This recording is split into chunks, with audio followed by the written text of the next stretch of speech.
हिंदी साहित्य स्नातक प्रथम वर्ष के लिए यह वीडियो है और इसमें कबीर दास का शब्द प्रकरण चल रहा है। आज हम कबीर दास का छठा पद का अध्ययन करेंगे। छठा पद। फिरह का फूले फूले फूले,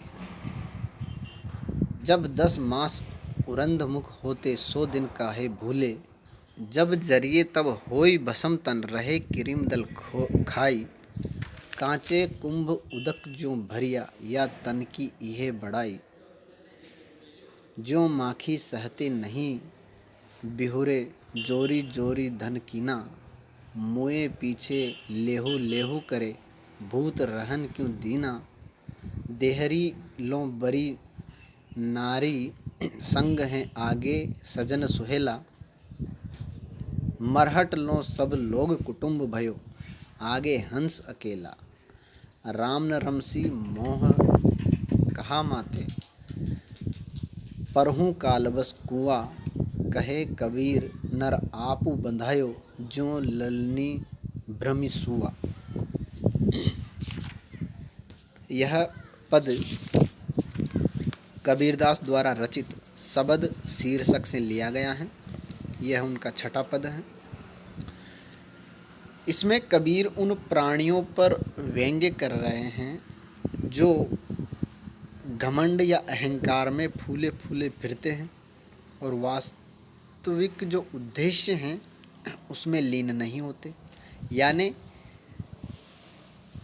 इस शरीर का जो वास्तविक उद्देश्य है ईश्वर का भजन करना, ईश्वर को स्मरण करना, उसमें इस शरीर को न लगा करके सांसारिकता या सांसारिक विषय वासनाओं में लगे रहते हैं और अपने शरीर पर या अपनी कमाई हुई धन संपदा पर घमंड करते हैं, अहंकार करते हैं। उन लोगों पर व्यंग्य किया है।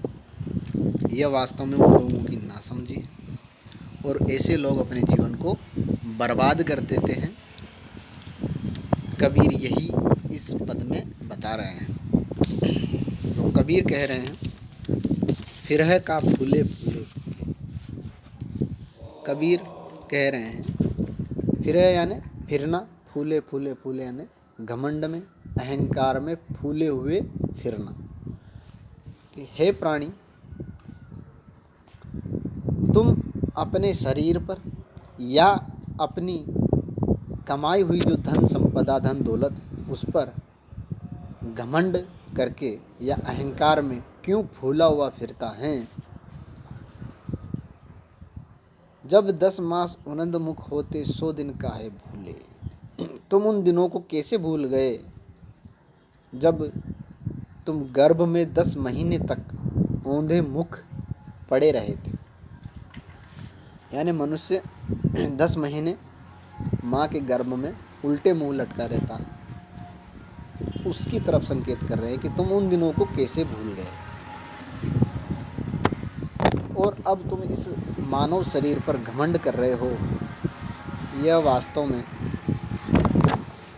घमंड करने योग्य तो नहीं है। जब जरिए तब होई भसम तन रहे किरीम दल खाए। अब उस शरीर की नश्वरता की ओर संकेत करते हुए कह रहे हैं कि यह शरीर तो नश्वर हैं जिस पर तुम इतना घमंड कर रहे हो।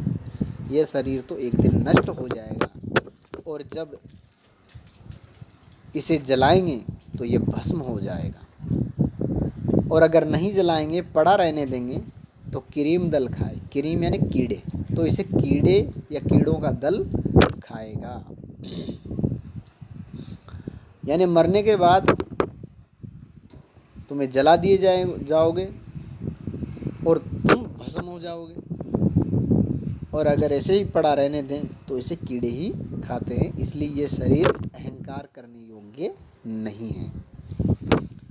आगे कहते हैं कि कांचे कुंभ उदक ज्यों भरी है। उदक यानी जल। जिस प्रकार कच्चे घड़े में उदक यानी जल को भरते हैं, ज्यों यानी जैसे। यह उदाहरण द्वारा समझा रहे हैं कि जिस प्रकार कच्चे घड़े में जल को भरते हैं तो कच्चा घड़ा फूट जाएगा। या तन इहे बढ़ाए, तो ये तन भी बढ़ाई योग्य नहीं है। इस तन का की प्रशंसा योग्य नहीं है ये तन, क्योंकि यह तन तो उस कच्ची मिट्टी के समान है जिसमें जल भरते ही वह फूट जाता। उसी तरह से यह तन भी, जिसे तुम विषय वासनाओं के जल से भर रहे हो, इस सांसारिक माया से तुम इसे भर रहे हो, तो एक दिन ये तन भी नष्ट हो जाएगा। जिस प्रकार से कच्चा घड़ा जल को भरने से फूट जाता है, उसी तरह यह तन भी एक दिन नष्ट हो जाएगा। इसलिए इस तन पर अहंकार मत करो, और जिन विषय वासनाओं को तुम अपने शरीर में भरने में लगे हुए हो, उन विषय वासनाओं को भी छोड़ दो और ईश्वर के में अपना मन लगाओ। ऐसा कबीरदास कह रहे हैं। आगे है, जो माखी, फिर उदाहरण दे रहे हैं। जो, जैसे माखी सहते नहीं बिहुरे, जिस प्रकार मधुमक्खी सहते नहीं बिहुरे, जो जोरी जोरी धन कीना, जिस प्रकार मधुमक्खी शहद को इकट्ठा करती है, विभिन्न फूलों से चुन चुन करके शहद इकट्ठा करती हैं, लेकिन एक दिन उस शहद का उपभोग कोई और ही करता है, वह मधुमक्खी तो नहीं कर पाती।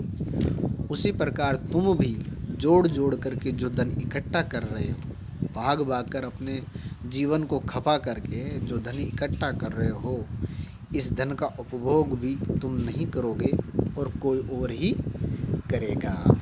इसलिए इस सांसारिकता में, इन विषय वासनाओं में, इन धन संपदा को कमाने में अपना जीवन व्यर्थ मत गंवाओ और राम में अपना मन लगाओ। आगे कबीर कह रहे हैं, मुए पीछे यानी मरने के बाद, मुए यानी मरना, पीछे यानी बाद में, मरने के बाद लेहू लेहू करे। मरने के बाद जब तुम मर जाओगे तो लोग कहेंगे लेहू लेहू, लो इसे बाहर निकालो, ऐसा कहेंगे लोग। जब तुम मर जाओगे तो लोग तुम्हारे बारे में कहेंगे कि लो जल्दी करो, इसे बाहर निकालो, भूत रहन क्यों दीना, इस भूत को घर में क्यों रख रहे हो, इस भूत को, क्योंकि मरने के बाद तुम्हें भूत कहेंगे, इस प्रेत को, इस लाश को क्यों घर में इतनी देर रख रहे हो, इसे बाहर निकालो। देहरी लो बरी नारी संग, उसके बाद घर की जो नारियां हैं वो देहरी लो यानी देहरी तक, घर की देहरी तक तुम्हारे साथ जाएंगी। जब तुम मर जाओगे, तुम्हारी लाश के साथ तुम्हारे घर की नारियां सिर्फ घर की देहरी तक ही जाएगी, यानी घर की सीमा तक ही तुम्हारा साथ देगी। आगे सजन सुहेला, और उसके बाद जो सजन सुहेला, तुम्हारे जो मित्र हैं और सज्जन हैं, वही लोग आगे, उसके आगे तक तुम्हें लेकर जाएंगे। मरहट लो, मरहट यानी मरघट यानी शमशान तक, लो यानी तक, सब लोग कुटुंब भयो, जो कुटुंब के लोग हैं, जो नाते रिश्तेदार हैं, वो लोग तुम्हें मरघट तक, शमशान तक लेकर जाएंगे, या शमशान तक उनका साथ रहेगा। आगे हंस अकेला, और उसके आगे हंस यानी जीवात्मा, उसके आगे तो इस जीवात्मा को अकेला ही जाना है। राम न रमसी मोह कहाँ माते, पर हूँ कालबस कुआं। इस प्रकार तुम राम में अपना मन नहीं लगा रहे हो, राम न रमसी, राम में नहीं रम रहे हो, राम में अपना मन नहीं लगा रहे हो, और मोह कहाँ माते, मोह माया मोह में लगे हुए हो, अपने आप को माया मोह में लगाकर अपना जीवन व्यर्थ ही नष्ट कर रहे हो। इसलिए कबीर कह रहे हैं कि तुम्हें राम में मन लगाना चाहिए। ये जो जीवन मिला है, ये जो शरीर मिला है, इसका तुम्हें सही उपयोग करना चाहिए और ईश्वर का भजन करना चाहिए, ईश्वर की भक्ति करना चाहिए। लेकिन तुम माया मोह में लगे हुए, माया मोह में माते प्रमत्त हो, इस माया मोह में प्रमत्त हो, लगे हुए हो। पर हूँ कालवश, और काल के वश में पड़े हुए हो। कुआ कहा गया है, कालवश को कुआ कहा गया है, यानी तुम इस काल के वश में पड़े हुए हो और उस कालवश रूपी अंधेरे कुएं में इस अपने जीवन को नष्ट कर रहे हो, या उस कुएं में अपने आप को धकेल रहे हो। कहे कबीर नर आप बंधायो, जो ललनी भ्रमी सुआ। सुआ यानी तोता।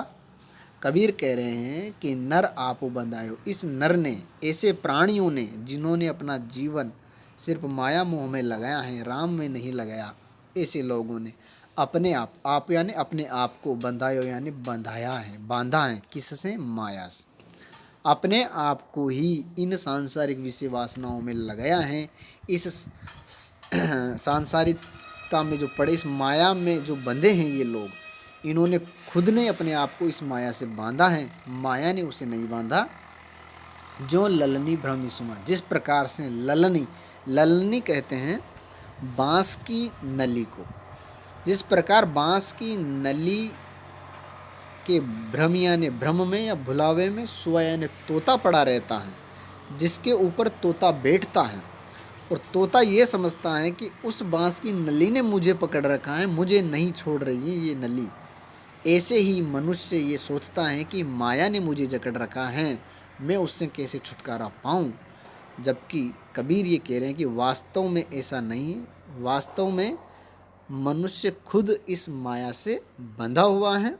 जिस प्रकार तोता उस बांस की लकड़ी से बंधा रहता है या उसके ऊपर बैठा रहता है और सोचता है कि वो मुझे नहीं छोड़ रही, इसी प्रकार से नर भी माया से खुद अपने आप को बांध लेता है और फिर उससे छुटकारा नहीं पाता। तो कबीर इस पद में ये समझाना चाह रहे हैं कि हमें अपना जीवन इस प्रकार माया मोह में, सांसारिकता में नहीं लगाकर अपने आप को ईश्वर की भक्ति में लगाना चाहिए, तभी हमारा उद्धार संभव है।